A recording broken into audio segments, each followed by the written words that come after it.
thank you all, and thank you, Mary and the other librarians, for this honor.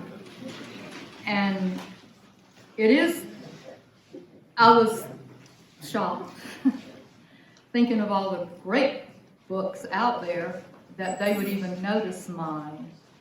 But when I read the descriptions of what they were looking for and talked more to Mary and other people, they said that it was important that the book be accessible to people of all ages and just a big diverse audience. And that made me think of all the people who have contacted me over the years.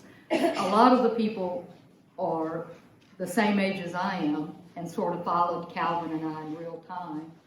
And other people are younger than that and just know us from Clyde Lockwood, C.C. Lockwood's books. And then even a younger group of people who know us from the documentary. And these are the kind of people who have all these ages contacted me. And sometimes it's been kids who read the book. Let's put it right there. Okay. And so I have people still find me and contact me about, I'm graduating from high school and I don't know what to do and I'm thinking of an alternative life. Can you give me some advice?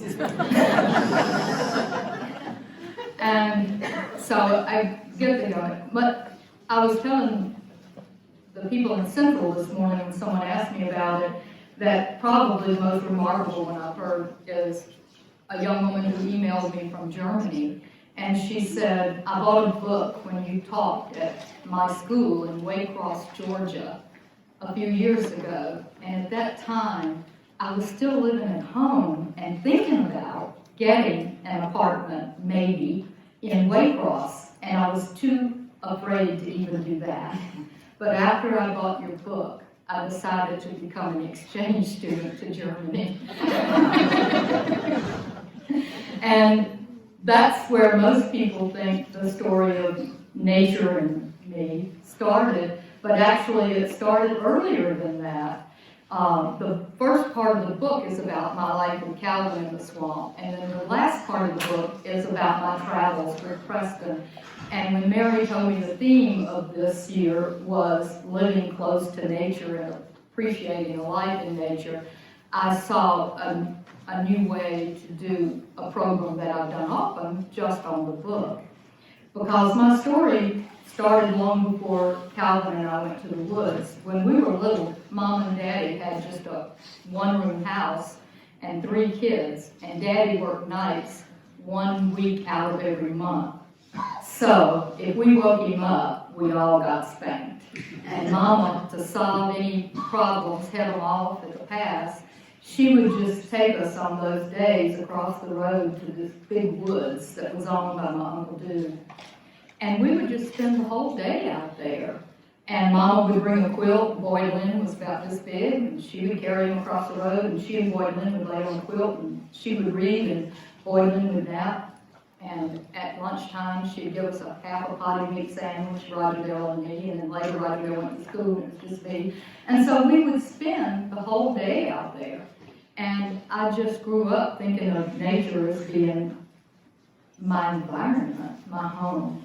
And so it was easy for me to go to the swamp, a lot easier than it would have been to go into civilization, for sure. The first house Calvin and I had out there was a house that he moved as a young man in his 20s from Bayou Sorrel back out to the swamp, where it probably came from in the first place.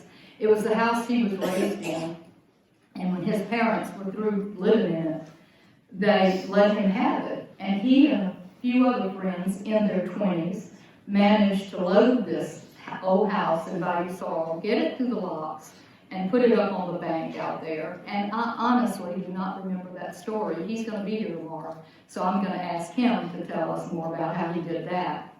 And when I was in graduate school, I just was finishing up my master's degree, and our native professor told us, before you start your doctors, you need to go out into the world for a while. And right about that time, Calvin had moved the house out there, and he said, well, why don't you come out here and fish for the summer? So that sounds like a good idea. That's definitely different from starting a PhD in speech. So we spent a year in that old house, and we just had a ball. We painted the inside of it, all those colors you see there in that picture, with little cans of paint I got from the TGNY from where I was living at LSU. And it was the whole last year of graduate school. I got all my classes to be on Tuesdays and Wednesdays and Thursdays, both the ones I was teaching and the ones that I was taking, so that I could stay in the swamp from Thursday night to Tuesday morning. I think I probably showed up at class with cypress needles in my hair sometimes. It was a great year, but then just like the people of Bayou Chene found out, high water can come and destroy a beautiful life out there. And so this is what happened in 1973 when our house went underwater, and water started coming over the bank in February, and we never could get back out there until July.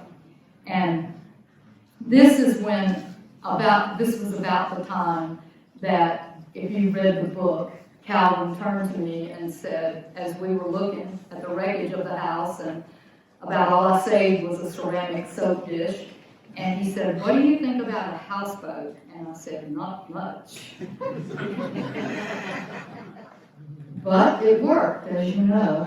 And we ended up building it by hand, using a chainsaw and a handsaw, and we took apart this big old house and plantation in Clackamas, and eventually we found a barge to buy. We had gone our separate ways for a year to earn money, and after we built it, we furnished it with things we made, or people were just throwing it away. These would be priceless antiques now, wouldn't they? But these were things that some of them were on the side of the road, some of them were in people's garages. They said, oh, I've got this old pie safe out there, why don't you just take it off my hands? And I painted a pastel color.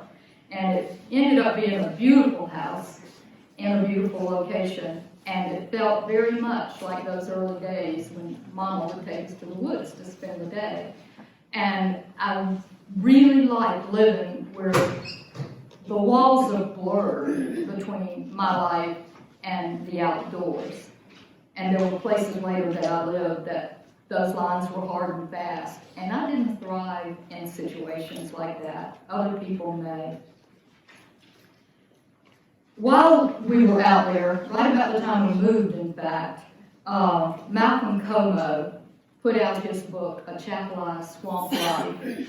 And that was still at the time before C.C. Lockwood had come on the scene.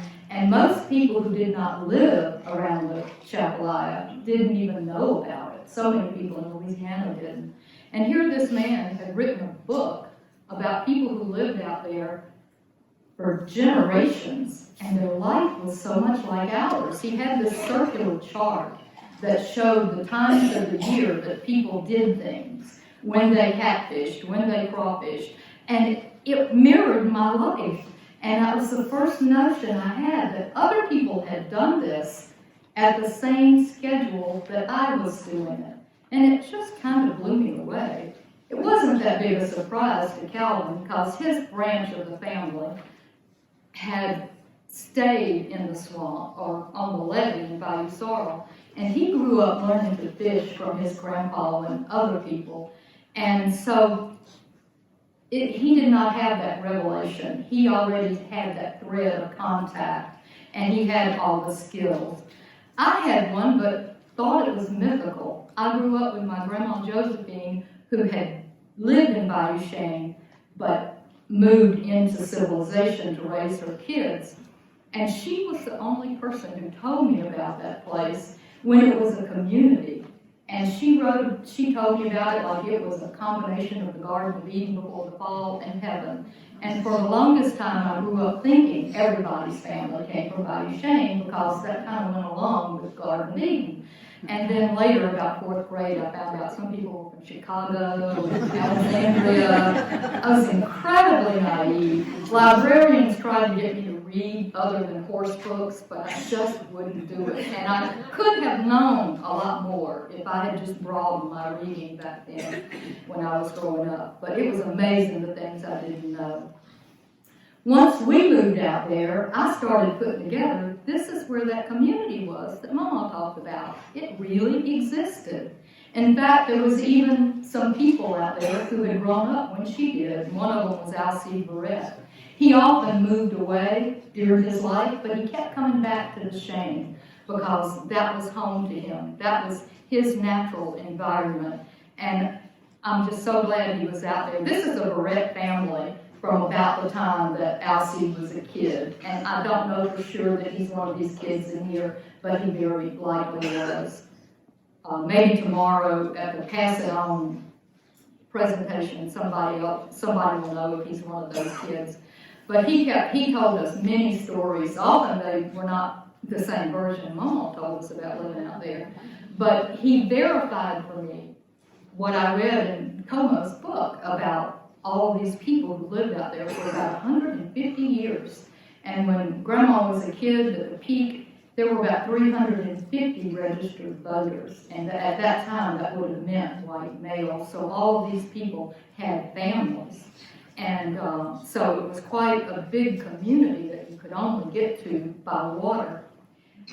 It wasn't until Facebook happened that I found out the houses she described were actually the way gingerbread work. They were beautiful things, little houseboats, nice farmhouses, and even some two-story houses.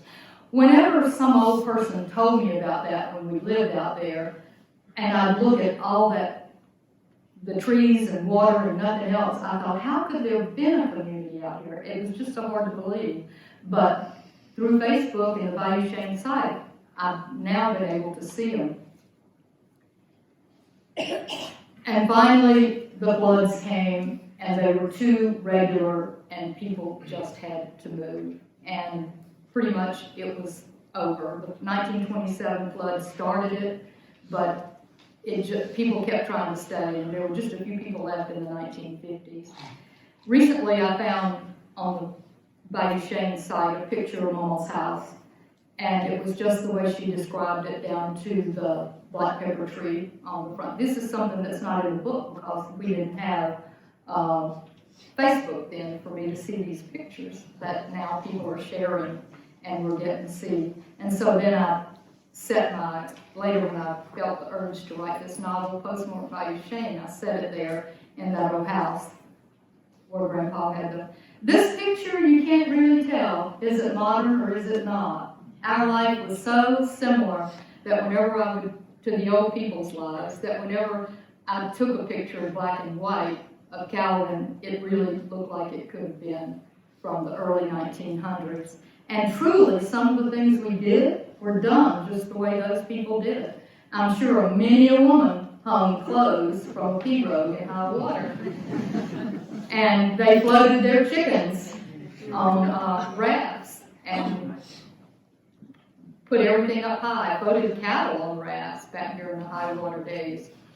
But we did some things differently as well. We used a wood stove in the winter, but in the summertime we had a propane stove. We raised a garden pretty much the same way as the people in the Bayou Cheyne community days did, but we had a fence that we had welded with our welded machine generator that we could take down when the high water came so we didn't lose our fences every year. That was a great convenience. To have to replace a fence every time high water comes is a great investment for people living like that. One of the things we had that I know the Bayou Cheyne women would have loved to have had, or men too, were those big white blocks of styrofoam that the oil field workers would leave whenever they would shut down what they were doing. We used those for everything. I floated my chickens on when I had to make a raft. Here I put my tubs on them to stomp my clothes clean. And that way, once I got out of the stomping stage and was ready to rinse, it was all level where I could get to it. Pictures you see of women kneeling down doing this, that doesn't work. You know, your knees get sore, your back. Surely they must have put their tubs on something high.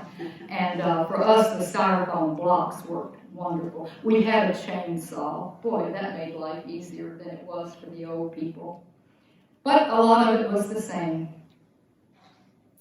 And everyone already knows the story of C.C. Lockwood coming out and making the Atchafalaya a word that everyone could say, whether they said Atchafalaya or just Chapalaya, like most of us did. And people started asking me questions about our life. People wrote letters to me. So I started writing articles. Mostly they were asking me, how do you do this, that, or the other? And so I would write articles that would help them. And the only two publications we had to try to learn what we were doing was the Mother Earth publication and the Rodale publications. And so I started writing for them because I wanted to help other people who were helping me. I would read an article and say, oh yeah, I can't wait to try that. And then I would write an article about, if you're going to make a compost pile, don't put crawfish heads in it. And lack of information was the biggest hurdle that we faced. And anyone wanting to do an alternative lifestyle today has so much more than we had. There were not even any books in the Platinum Library to help us learn how to make a side-turned water wheel. Wouldn't that have been wonderful? We experimented with me pedaling a bicycle that was supposed to put power into an alternator and things like that. And Calvin would watch the little alternator wheel and say, can't you do it faster? You know, we're not even going to get a flashlight out of this, that sort of thing. And I know there were people somewhere who were probably already experimenting with gearing things so that you can make electricity, but we had no way. Today you can Google how to build a side-mounted water wheel, and you get thousands of hits. But back then, that was not this. But I did my part, sharing whatever little things we learned. Eventually, I took an assignment that changed my life. To write a story on a riverboat. And actually it started when our dog Lemon got injured and one of us needed to go make money in the winter. And it made sense for me to get a job on a riverboat. And I did, wrote a story about it, and fell in love with the engineer. And, but my life, even though I left the swamp, my life did not change that much right away. Because we moved to Rouge and lived on the banks of Bayou Teche, and that was a wonderful year or so. Preston made furniture from willows. When I met him, he would ride down the rivers and see all these willow trees growing on the bank. And even when you're on a riverboat, even though you see beautiful things all day, you're not really in a position to interact with nature, and you just see it go by. And he really wanted to get off the riverboats, and he said if a man could learn to make something out of willow trees, he'd never have to get back on the boat again. And I said, I just happened to read an article about that in Mother Earth. And that I had an old copy of Mother Earth, and it even had patterns in how to make furniture. So when we married, that was what Preston did. We cut willows, and we grew food, beautiful food, on the banks of Bayou Teche. And I built an outdoor living room because to keep the wind off of our cooking fire. We had a little camper, but we didn't really live in it much. It was a deserted hog barn.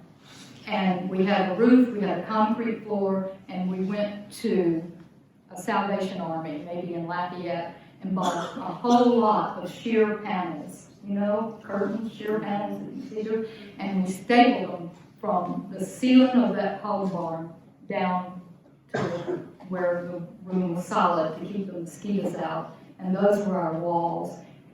absolutely beautiful because the light would come in and it was filming, and there were woods all around, the Bayou Teche behind us. And once again, the lines were blurred for me between the natural life outside and my own life. And it was a great place to live. There was this one night where there was a terrible lightning storm, and we had no walls, just the curtains. And our bed was right up against the curtain, and the lightning was just banging all around, and the wind was blowing, and I'm very afraid of lightning. And I wanted to stay up on the bed. Is that right, Preston? Yeah, I wanted to get on the floor. You wanted to get on the floor. Okay. He was on the floor because of the wind, and we thought the wind was really going to just take the hog barn off. But I was afraid of lightning. I said, if I get down there on that flooded floor, lightning's going to strike me. And this went back and forth, and neither one of us was killed. But I think you ended up getting back up on the bed. And you preferred to die with me than to live?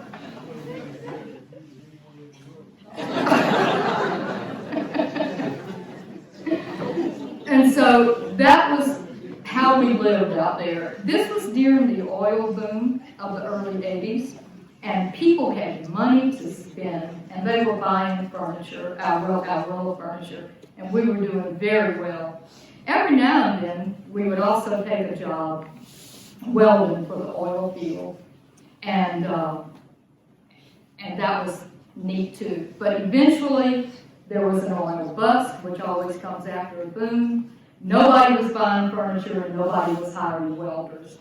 And right about that time, I got a letter from a reader in Naples, Florida. She was standing in line at a drugstore, picked up a Mother Earth magazine, and read a story while she was in line, and then wrote me a letter saying that publisher of our local magazine needs an editor.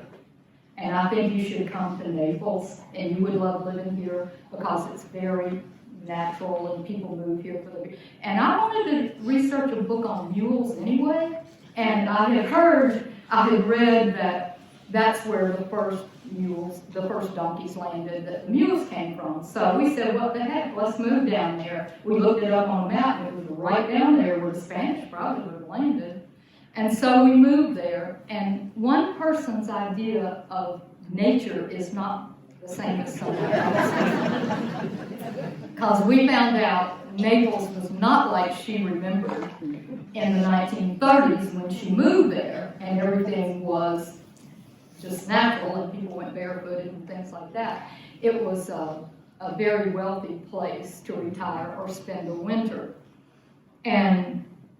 But the publisher had been without an editor for a couple of years, and she was ready to hand that job off to anybody who would take it, including someone who had never been an editor, had only been a writer. And I knew what editors did. They decided how much I got paid.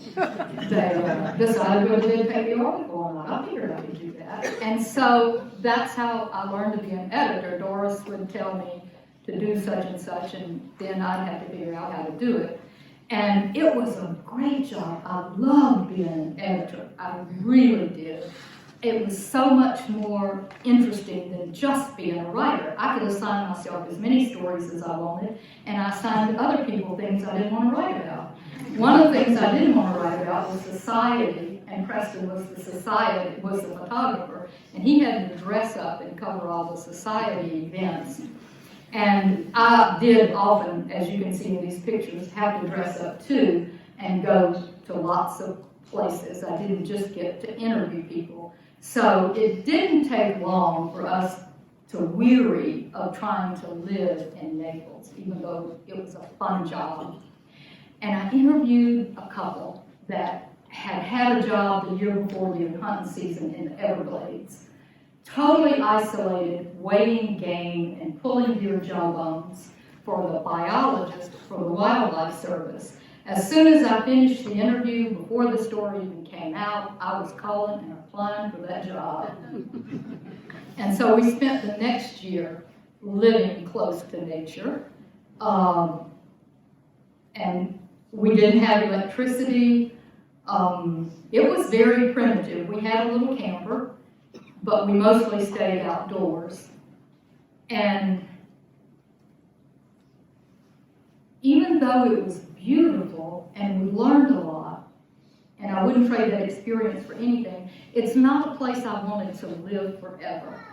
And this is something you don't know until you go and stay in a place. The people who were born there, our Miccosukee neighbors, and the Anglo people who lived there for generations, it was okay with them that the ground quivered. I didn't like that, and I missed having big oak trees and things. We lived on a little strip, a little hammock, and there was water behind us, water across the road, and there was tall grass everywhere, but you could only go in it with hip boots or an airboat. And it was very interesting for a year, but it was not a place I would have been comfortable to spend my life. I felt it sort of hostile. The whole time I lived in the basin, there was never a moment I was afraid of anything. And when we were in the Everglades, we had been there 15 minutes, maybe, when an alligator grabbed our dog. He survived, and just ripped him right across the chest.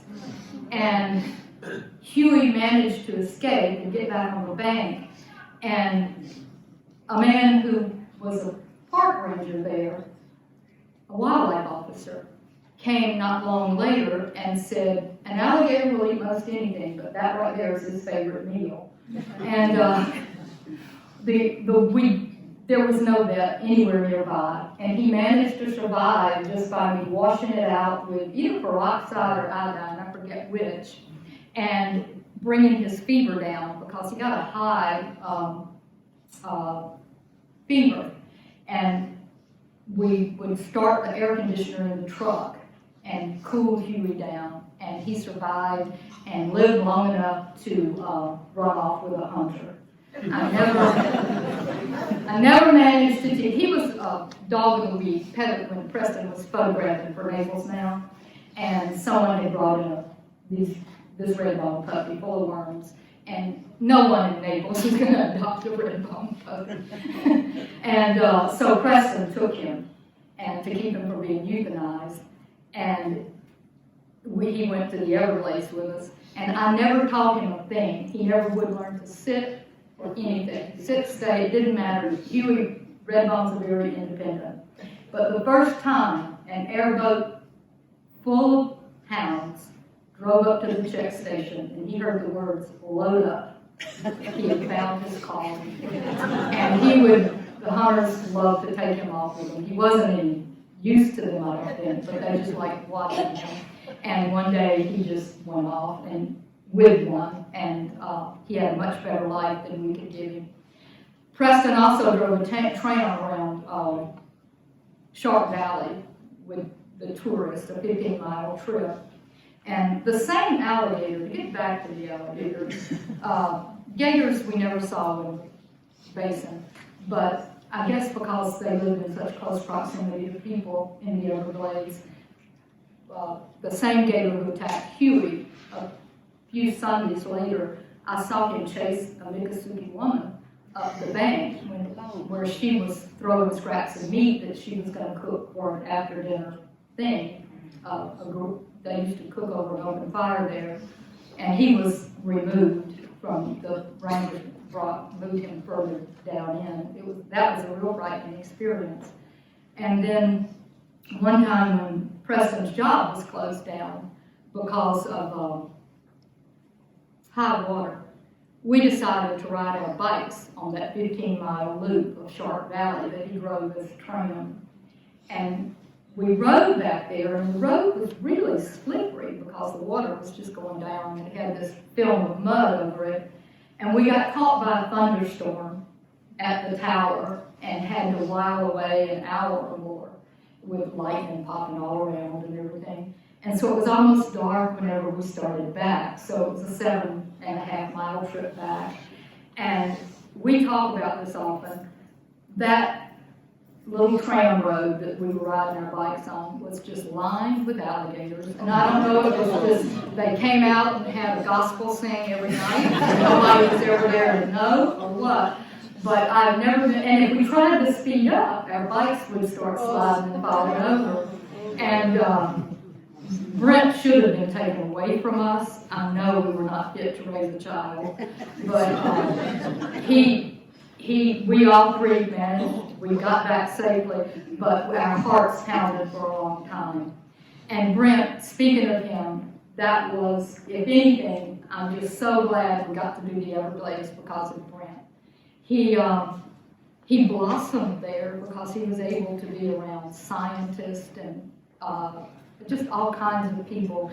They would bring him roadkill and let him do taxidermy because that was his, that was what he loved to practice, but he didn't like to kill things. And so they would bring him, one time even a limpkin. He got a precious limpkin that he did a beautiful job on. An ethnobotanist showed him this plant that you see him scraping with his machete, he lived with his machete, that he could make rope out of.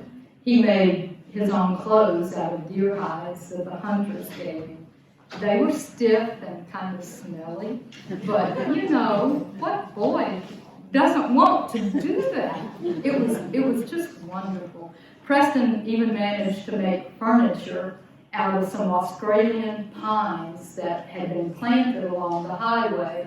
And as sometimes happens with these erosion control plants, they get out of hand. And the Australian pines were falling down the roads and causing hazards. So he was allowed to harvest them and make furniture. From the Miccosukis, I learned how to do the Seminole patchwork and made some cushions. It was a really rich time, but it just wasn't my landscape. It was somebody else's. And we did a few other things in between the Everglades and finding our little piece of heaven in Georgia. We lived in the Northeast Georgia mountains where the Foxfire book had come from, and the neat thing about that was it was one of the sources Calvin and I used in the swamp to learn how to do some things, and it wasn't really written for practical purposes, but we used it as much as we could for that. And then we lived in Pensacola where other people would say that's a beautiful place for nature. Go fish, go walk on the beach, these things. But for me, it was not that kind of place because I couldn't live with and interact with nature. And it was one of the lowest times in my own life. But once again, I had a very interesting job, and that made the time pass. And then came the great one, the job I stayed with 17 years. I was a communication specialist for a USDA grant program for sustainable agriculture. And when I read that name, I had never heard it. It wasn't a word when I lived in the swamp. It was only a term that had come up while I was gone. But I knew it was something that would mean something to me. And I was in my 40s, and it was time to do something that was not just a job, not just editing and writing, but about something that I really believed in. And so I was able for almost 20 years to write about the researchers and the farmers who were pioneering sustainable agriculture.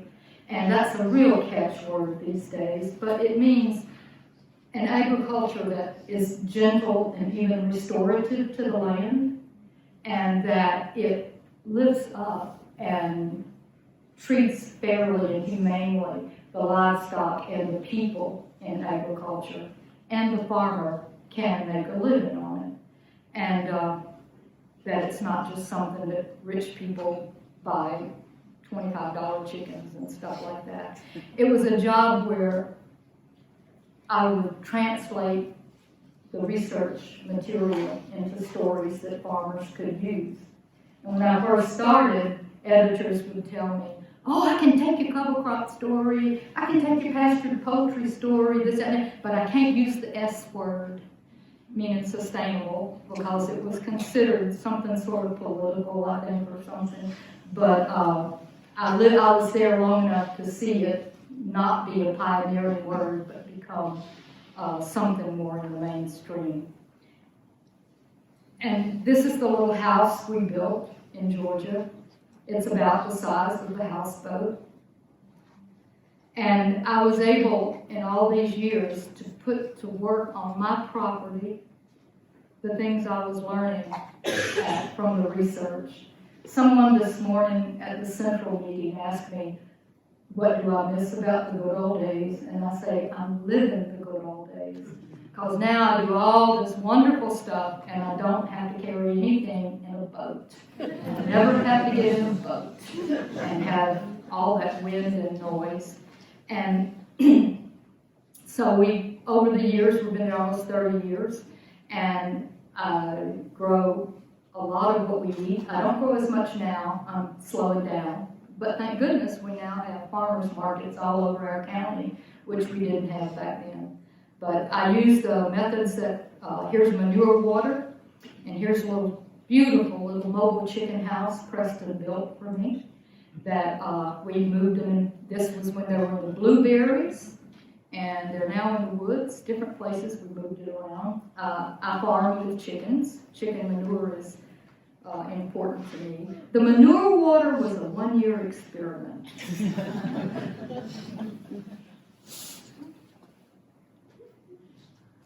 We managed to have horses when we were younger there, and I grew lots of beautiful things that I grew in the swamp, that I'm sure my grandma also grew in the swamp.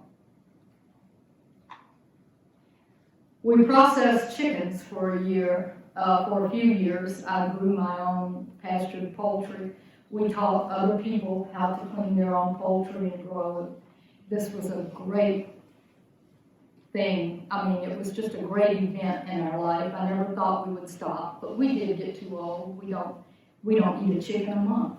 And now I can get that by just house sitting for my friend who still raises chickens. And she gives me a dead chicken, and I'm happy as can be. So anytime you need me to house sit or go feed your animals is what I do. I'll be happy to do it if you'll give me a dead chicken. But he built us a plucking machine and an evisceration table, which made it all go so fast. Those were wonderful days when we get together with a bunch of people and kill chickens. You don't understand it till you go through it. We have muscadines, blueberries, pear trees, pawpaws, figs, and I don't put up so much anymore. And I'm letting the wildlife have more of it now. But for years I did put up a lot of it. Preston has made most of our furniture. He made everything you see on this porch, most of it from fallen trees. And he sold a lot of it over the years. And I'm very fortunate to have this beautiful, rich-looking furniture that comes off the dead trees that just fall down in my yard. The worst decisions can make the best stories. I desperately wanted goats. Talked goats all the time. Finally had goats. Preston talked getting rid of goats all the time. We no longer have goats. But I did have the experience. I remember one night taking a shower, and here in Preston, I don't know what had been going on, but I heard him yell from another part of the house, "I'm going to get rid of every goat and dog on this place." I just went on with my shower, and I finally yelled back, "Okay on the goats, but we're not getting rid of the dogs." And that's how the goats ended. And but boy, I'm left with some good stories about those goats. We have slowed down in the last few years. We found good homes for our horse and a horse that we were keeping. They were both still young enough to have a life, another full life without us. And we were getting to the point that we were afraid they would outlive us. And that was a horrible thought. So they went to families with little girls who will enjoy them and give them a good sound life. I now spend my retired years doing pretty much what I did in the swamp. I do things with soil and chickens and all of that. I'm more into taking care of my land rather than making it produce for me now. We live about 3/4 of the way down a mountain. The mountain's at the end of our driveway, and so our land slants all the way down. And if you're not careful, you can get erosion. And there's some that's been there for many years before we came, probably 100 years worth. But this gully was started in one of my pastures, and about 4 years ago, I started an erosion project, putting up some cross fences to catch debris and putting hay out of the barn when we had the horses and stuff like that. And this recent picture, the grass growing, is from last year. Now, this year, this summer, you cannot tell there was ever a gully there at all. I'm just so proud of it. It might not sound like much fun, but it's the kind of thing to me that I love. And I can't wait to get back home and see it and see what's growing there now. Some other projects I started just in this past year is my meadow. Now that we don't have horses, there's this big 8-acre or so pasture in front of the house by the barn, and I've asked Preston not to bush hog a part that is about half the size of this half of the room, and I'm letting it go back wild. And last year we were amazed at all the wildflowers we have that we had no idea, because we always kept it mowed and we had horses in there. And now we're seeing purple and yellow and just beautiful things. And now for this year, I have started transplanting other native plants out there into the meadow. Some blue salvia and different things that I planted. And some trees. I bought a bay tree just because I want a bay tree, but the others I dug up out of my woods and in the barn, little trees that were coming up that were not going to be able to make it where they were. 2 white oaks and 2 beech trees. And I mean, every morning with my eyes open, the first thing I do is open the chicken yard, and then I go to see what happened in the meadow overnight. And it's just what I love. And I watched them as they started putting out their little leaves and stuff this year. And if I keep them through this summer's drought, they should make it. When people come to see us, we go to the woods. We don't go inside the house. Usually, Preston made all these trails through our woods. We have 32 acres, and 20 of it is just woods.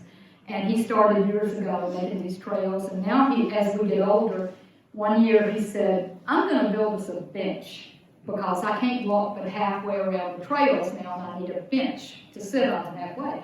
And I said, that sounds like a good idea. So he built himself a bench. Now we have 4. And the fifth one, waiting for me to paint whenever we get back. Because the older we get, the shorter the distance. Because these trails are like a Celtic knot going through the woods. And you can walk all day back there, even though it's just 20 acres. And when people come, that's what we do. Preston makes walking sticks, and people take a walking stick, and we walk through the woods. And now we're making little signs to say what trees or people are looking at. And sometimes it's just a good place to sit with an old friend. And most recently, just in the last 2 weeks, we had even another change of me stepping back and letting the wilderness come back into my life. I had a fox attack in broad daylight, which we've never had before. But there's a lot of development in our county and the neighboring county, and there's just nowhere for the wildlife to go. And he killed one chicken and wounded another, and I was thrashing with a stick trying to get him off of her, and he ran off, and I saw he had a den actually in my woodlot. And so instead of trying to make him move away, what I ended up doing was just closing the gate between my chicken yard and the woodlot, and the chickens no longer have that shady place to go, but the fox needs somewhere to go. And so now I have just 3 chickens, and I'm saying this in public, when these 3 are gone, I won't be getting any more chicken. And I never, ever thought, I really envisioned I would go to a nursing home with at least 1 chicken in the backyard. But it's funny, as you get older, you change. And you change the way you do things, and you make peace with that new way. And Preston and I are finding now that at this stage in our life, instead of galloping all around the county on our horses, we're content just to be around that meadow where our horses used to be. We're content just walking in the woods. And just, I guess you'd say, we're downsizing in place and letting nature come in and take over every place except, I guess, eventually what's inside our little picket fence. So I'm still learning to live with nature my way, and I hope all of you find a way that you can live with nature your best way. And that's it for the official talk. But I think